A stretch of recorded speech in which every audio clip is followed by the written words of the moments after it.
Question number 5 था, वो ये कह रहा है कि जो आपके पास ग्राफ दिया हुआ है, उस ग्राफ को देखकर ये बताइए कि इस ग्राफ की कौन सी इक्वेशन होगी। यहाँ पर आपको 4 इक्वेशन दी हुई हैं, y is equal to X, X plus Y is equal to 0, y is equal to 2x, 2 plus 3y is equal to 7x। आपको ये 4 इक्वेशन दी हुई हैं, तो आप ये बताइए कि इस ग्राफ की कौन सी इक्वेशन होगी। ठीक है, तो इसमें हम पॉइंट्स को, अगर इस लाइन पे जितने भी पॉइंट काम कर रहे हैं उनको अगर सेटिस्फाई करा देते हैं इन इक्वेशंस में, अगर कोई इक्वेशन, एक इक्वेशन इन तीनों 3 पॉइंट दिए ना इसमें, -1 1 0 0 और 1 -1, अगर ये तीनों पॉइंट सेटिस्फाई हो जाते हैं किसी इक्वेशन को, तो इसका मतलब क्या हुआ कि वो इक्वेशन जो है इस जो ग्राफ दिया हुआ है उसकी इक्वेशन होगी। ठीक है, तो कैसे सेटिस्फाई करेंगे? पहले हम फर्स्ट इक्वेशन उठाते हैं, y is equal to x.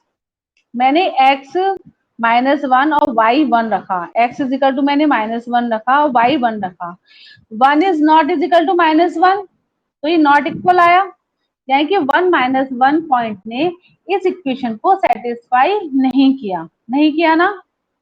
ठीक है, अब जब नहीं किया तो इसका मतलब एक ही पॉइंट सेटिस्फाई नहीं कर रहा है, तो हम दोनों को और आगे चेक करके क्या करेंगे। ठीक है, अब हम सेकंड वाले इक्वेशन को उठा के देखते हैं, x plus Y is equal to 0, X is equal to -1 रखा, y इज इक्वल टू 1 रखा, तो 0 इज इक्वल टू 0 आ गया, यानी कि -1 और 1 इस इक्वेशन को सेटिस्फाई कर रहे हैं। तो अब अदर पॉइंट्स को भी चेक करके देख लेते हैं।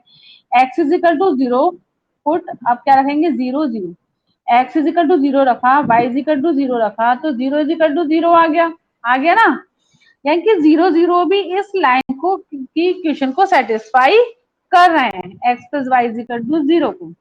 अब हम चेक करेंगे, थर्ड पॉइंट दिया है 1 -1, 1 -1 को चेक करेंगे, पुट 1 -1। ठीक है, 1 -1 को हमने चेक किया, तो x इज इक्वल टू 1 रखा, y इज इक्वल टू -1 रखा, इज इक्वल टू 0, तो 0 1 प्लस 1 1 प्लस -1 यानी कि 0 इज इक्वल टू 0 आया, यानी कि 1 -1 ने भी इस इक्वेशन को सेटिस्फाई किया। इसका मतलब क्या हुआ कि ये जो ग्राफ है वो कौन सी वाली इक्वेशन का है, कौन सा इक्वेशन का है, x plus Y is equal to 0 का। ठीक है, x plus Y is equal to 0 का ग्राफ हो गया कि नहीं हो गया, क्योंकि जो गिवन 3 पॉइंट हैं वो तीनों ही point x plus Y is equal to 0 को सेटिस्फाई कर रहे हैं। आगे समझ में? चलो, अब हम थर्ड और फोर्थ को भी एक बार ट्राई कर लेते हैं, थर्ड और फोर्थ इक्वेशन को भी।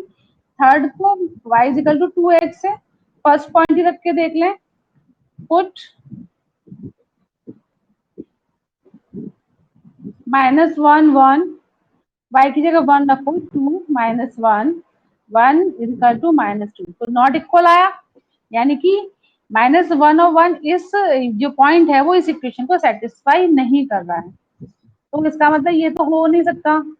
अब 2 प्लस 3y, फोर्थ वाला पॉइंट और चेक करते हैं, 2 plus 3y is equal to 7x, put करेंगे हम क्या, -1 1, 2 प्लस 3y की जगह 1 रखेंगे, 7 into -1, 2 plus 3 is equal to -7, means 5 is not is equal to -7, 5 is not is equal to -7 आया ना। जब 5 इज इक्वल टू नॉट -7 आया, तो इसका मतलब ये भी जो -1 1 जो पॉइंट है वो इस इक्वेशन को सेटिस्फाई नहीं कर रहा है। इसका मतलब क्या हुआ कि हमारे जो पॉइंट है किस इक्वेशन को सेटिस्फाई कर रहे हैं, x plus Y is equal, हाँ x plus Y is equal to 0, यानी कि जो ये ग्राफ बना हुआ है वो किस इक्वेशन का बना हुआ है, सेकंड वाली, यानी कि x plus Y is equal to 0 का ग्राफ बना हुआ है। आगे समझ में आ गया? ओके, नेक्स्ट चलते हैं, नेक्स्ट,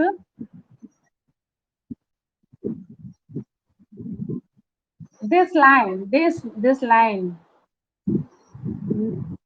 ठीक है, ओके, नेक्स्ट है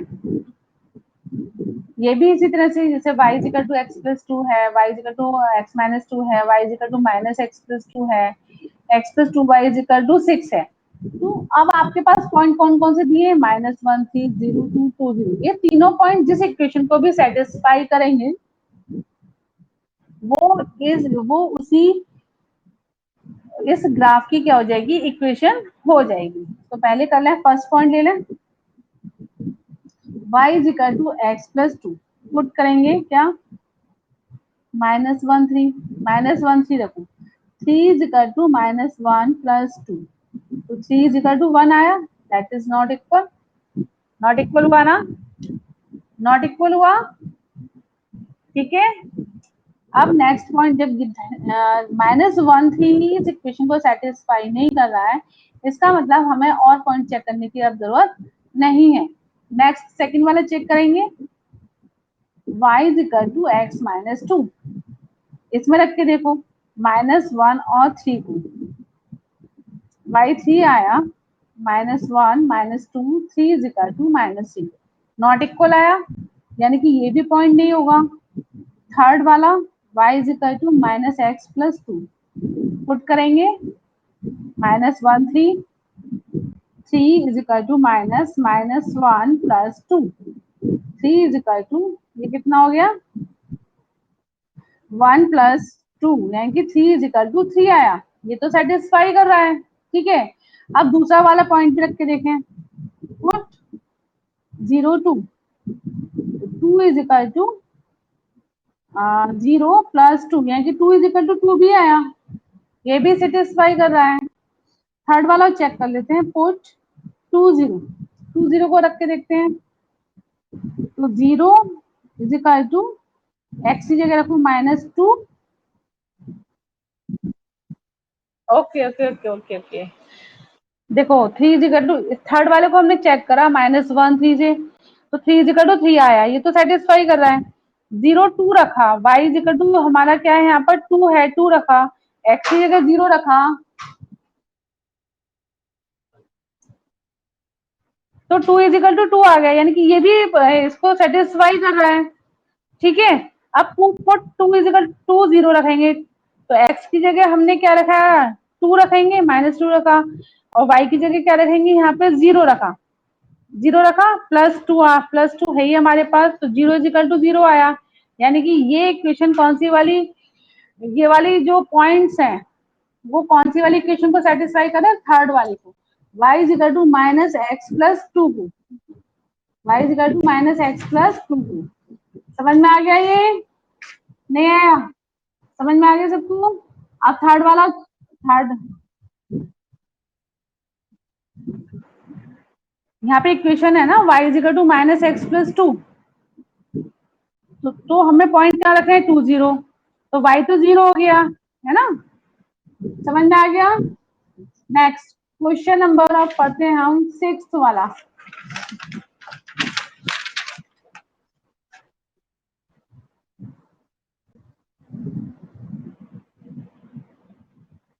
क्वेश्चन नंबर 6 क्या कह रहा है, if the work done, if the work done by a body on application of a constant force is directly proportional to the distance traveled by the body, express this in the form of an equation in two variables and draw the graph of same by taking the constant force as 5 units.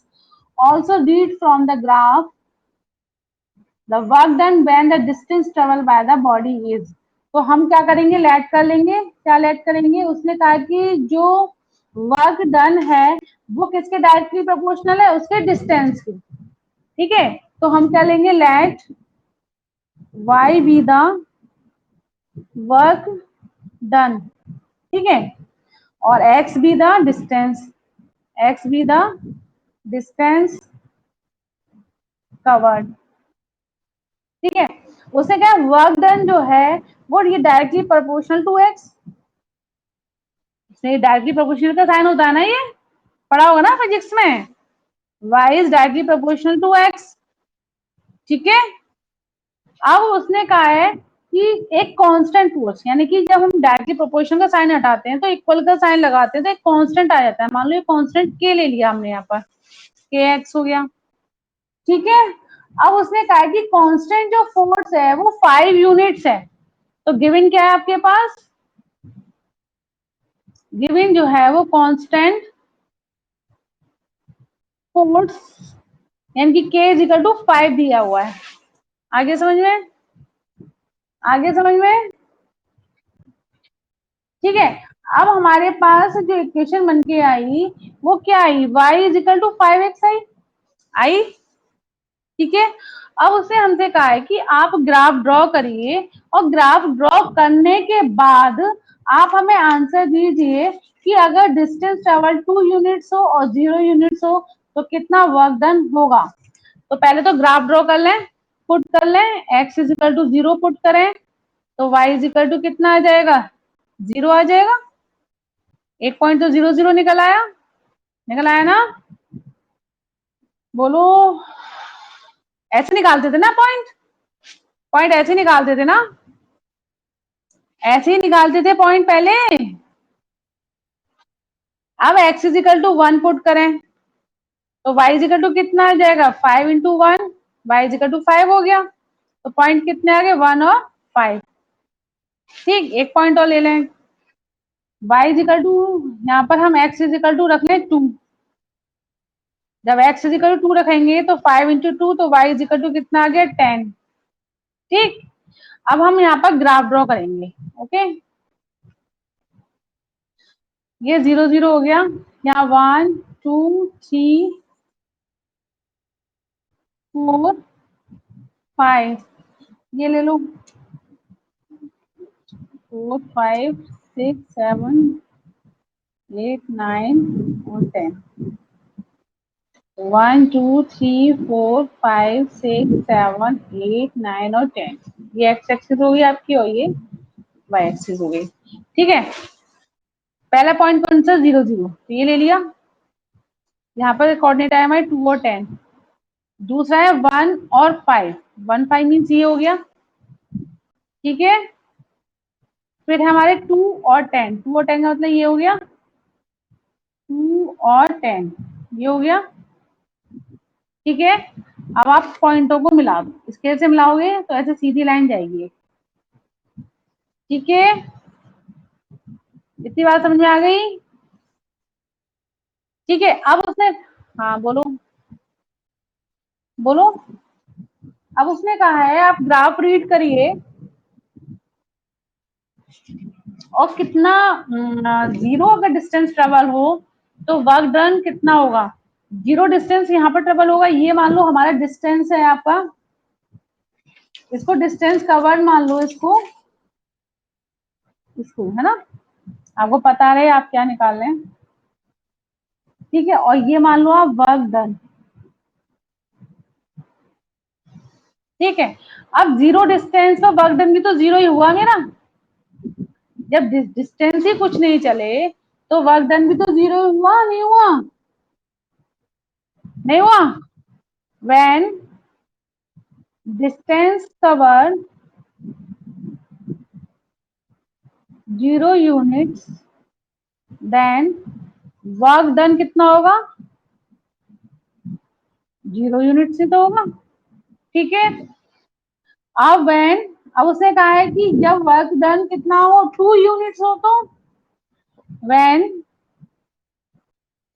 Distance travel, distance covered 2 units हो।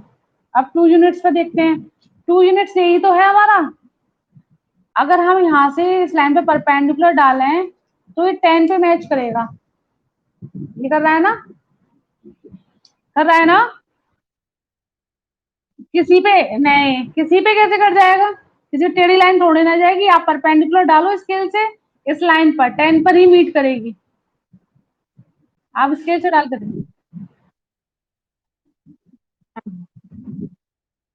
8 पे ले जाओगे तो बेटा ये फिर टेढ़ी जाएगी लाइन ऐसी, आपको परपेंडिकुलर डालना है, समझ में आया। तभी तो 2 10 पे 2 10 नहीं लिया हमने, जब x इज इक्वल टू 2 है तो y 10 ही तो आ रहा है। आप स्केल से ड्रॉ करो, स्केल से लाइन ड्रॉ करोगे और जब उससे परपेंडिकुलर डालोगे तो 10 पे ही मैच करेगा, 8 पे मैच नहीं करेगा। 8 पे मैच करने के लिए आपको स्केल ऐसे टेढ़ा करना पड़ेगा, यूं, ठीक है, तो परपेंडिकुलर नहीं होगा ना, ठीक है, करके देखना, ठीक है, ओके। तो आपका डिस्टेंस कवर 2 यूनिट्स है, तो वर्क डन कितना हो गया, 10 यूनिट्स। क्लियर, क्लियर हो गया। चलो नेक्स्ट क्वेश्चन पढ़ते हैं, question number 7।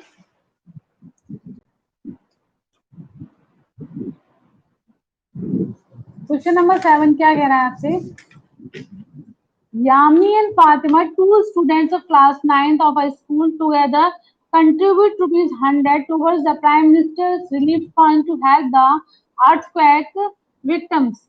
Write a linear question which satisfies this data. You may take their contributions rupees X and Y. Draw the graph of the same. तो हम क्या लेंगे, उसने कहा है कि जो कंट्रीब्यूट किया गया है पैसा यामिनी और फातिमा के द्वारा, वो आप एक्स एंड वाई ले सकते हैं। तो लेट द कंट्रीब्यूशन क्या मान लें, let the contribution of Yamini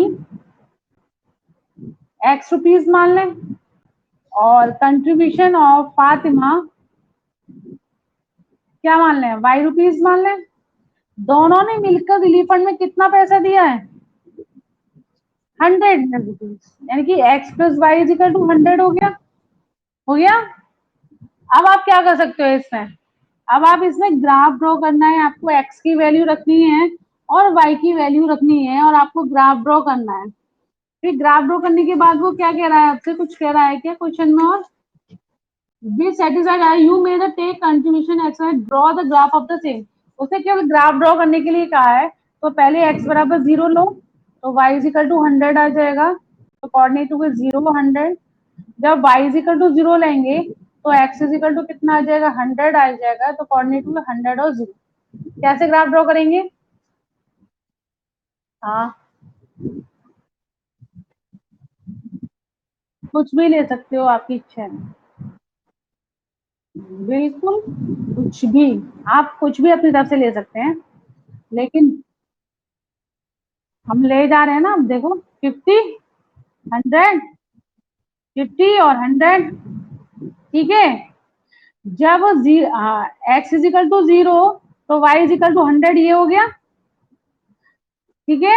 और जब वाई एक्स इजिकल टू 100 तो वाई इजिकल टू 0 इस पॉइंट पे होगा, हुआ ना, लाइन ड्रॉ कर दो, हो गया ग्राफ, ये 0 100 आ गया, ये 100 0 हो गया, हो गया ग्राफ। क्लियर, क्लियर, और कोई क्वेश्चन और कोई डाउट नहीं। नेक्स्ट, नेक्स्ट क्वेश्चन चलते हैं। एक बच्चे ने क्वेश्चन पूछा था मुझसे, कौन सा क्वेश्चन है वो पूछना चाहिए, या तो कल ऑनलाइन में पूछे मुझसे। क्वेश्चन नंबर 8 फर्स्ट पार्ट है इसका, क्या कह रहा है इसमें, in country like USA and Canada temperature is measured in Fahrenheit whereas in countries like India, yes, like India it is measured in Celsius. Here is a linear equation that converts Fahrenheit to Celsius. तो आपको इसमें एक equation दी है इन्होंने, F is equal to 9/5 C plus 32। आपको करना है draw the graph of the linear equation एवं using Celsius for X axis. Celsius को आप एक्स एक्सिस पे लीजिए और फ़ारेनहाइट को आप वाई एक्सिस पे लीजिए, ठीक है। कर सकते हैं, ग्राफ ड्रॉ करना हमने सीखा है, सीखा है नहीं सीखा, सीखा है। यहाँ पे आपको सेल्सियस दिखाना है, यहाँ पे आपको फ़ारेनहाइट दिखाना है, ठीक। अगर हम इक्वेशन इसको देखें तो y is equal to 9/5 x plus 32 होगा, होगा नहीं होगा, होगा ना, होगा, अरे बोलो, होगा। तो आप है ना ऐसे लिख सकते हैं, यहाँ से x और y की कोई भी वैल्यू रखो आप, जैसे x की मैं ऐसी वैल्यू रखूं जो 5 से आपसे क्या हो सिंपल हो जाए, x इज इक्वल टू 10 रखा, तो y कितना है, y is equal to 9/5 into 10 plus 32, 5 2 10, 2 9 18 plus 32, तो y की वैल्यू कितनी आ गई, 50, y की वैल्यू कितनी आ गई, 50। यहाँ पर x की वैल्यू वो रखना। हाँ तो वेरिएबल की तरह ही तो रखा है मैंने, x की वैल्यू 10 रखी है ना। 9/5 तो कांस्टेंट ही रखा है, रहेगा ये थोड़ा। अच्छा चलो दोबारा से बताती हूँ। इसमें एक इक्वेशन दी है जो कि टेम्परेचर को फ़ारेनहाइट और सेल्सियस में जो रिलेशन होता है हमारा, वो इक्वेशन दी है इक्वल टू 9/5 C+32। उसने कहा है कि जो सेल्सियस है उसे एक्स एक्सिस पे दिखाइए और फ़ारेनहाइट है उसे वाई एक्सिस पे दिखाइए। ठीक है। अब यहाँ पर आपको और उसका ग्राफ ड्रॉ करिए। तो ग्राफ ड्रॉ करने के लिए आपको क्या करना होगा, एक्स की वैल्यू रखनी पड़ेगी जब तो वाई निकलेगा हमारा, निकलेंगी ना। तो x की ऐसी वैल्यू, अब जैसे 1 2 रख देते हैं आप, तो ये डेसिमल में देना शुरू कर देगा। हालांकि डेसिमल में ले सकते हैं पर एक ग्राफ में क्लियरिटी नहीं आती डेसिमल में। ठीक है। अगर वो नॉन टर्मिनेटिंग वैल्यू आ जाती है तो वो दिक्कत देता है, ग्राफ क्लियर नहीं आता है। हम x की वो वैल्यू रखें यहाँ पर जो 5 से सिंपल हो जाए, जैसे 10 रख दिया, 15 रख दिया, 20 रख दिया। क्योंकि जैसे मैंने 10 रखा तो 5 2 से 10 हो गया कि नहीं हो गया, हो गया ना, हो गया ना। टू टू नाइन 18, 18 प्लस 32, तो y की वैल्यू आ गई 50 हमारी। तो एक कोऑर्डिनेट जो हमारा आया वो आया 10 और 50। 10 और 50 को हम इजीली ग्राफ पे शो कर सकते हैं, कर सकते हैं ना। अब x की जगह आप रख दो कितना, x की जगह कितना रख दो, 15 रख दो। अब हाँ, x की जगह मैंने 15 रखा तो कितना आया, y is equal to 9/5 into 15 plus 32। 5 3 जा 15, 27 प्लस 32, तो y की वैल्यू आ गई 7 और 2 9, 3 और 2 5, 59 आ गई। तो आपका एक कोऑर्डिनेट मिल गया कौन सा, 15 और 59। ठीक है, ठीक है। दो नहीं, आपको इस तरह के जब हम पॉइंट रखते हैं तो आपको कम से कम 3 पॉइंट तो निकालेंगे निकालेंगे आप। ठीक है, जब आप जीरो से सॉल्व करते हैं, एक्स जीरो और वाई जीरो से, तो आपके 2 पॉइंट से काम चल जाता है। लेकिन जब आप जीरो के अलावा और कोई पॉइंट रखते हैं तो आपको कम से कम 3 पॉइंट निकालने होंगे। अब यहाँ पर एक्स इजिकल टू क्या रख दो, एक्स इजिकल टू रख दो यहाँ पर, एक्स इजिकल टू लिख दो आप 20। तो वाई इजिकल टू कितना हो गया, 9/5 इंटू 20 प्लस 32, 5 4 जा 20, तो 4 9 जा 36 प्लस 32, तो वाई की वैल्यू कितनी आ गई, 68 आ गई। अब आप प्लॉटिंग कर सकते हैं इन पॉइंट्स की और एक ग्राफ को ड्रॉ कर सकते हैं। क्लियर हो गया, क्लियर है सबको। अब इसके आगे के क्वेश्चन कल डिस्कस करेंगे हम। ठीक है, और इसको दोबारा से एक बार और क्लियर कर देंगे आपको। ठीक है, ओके।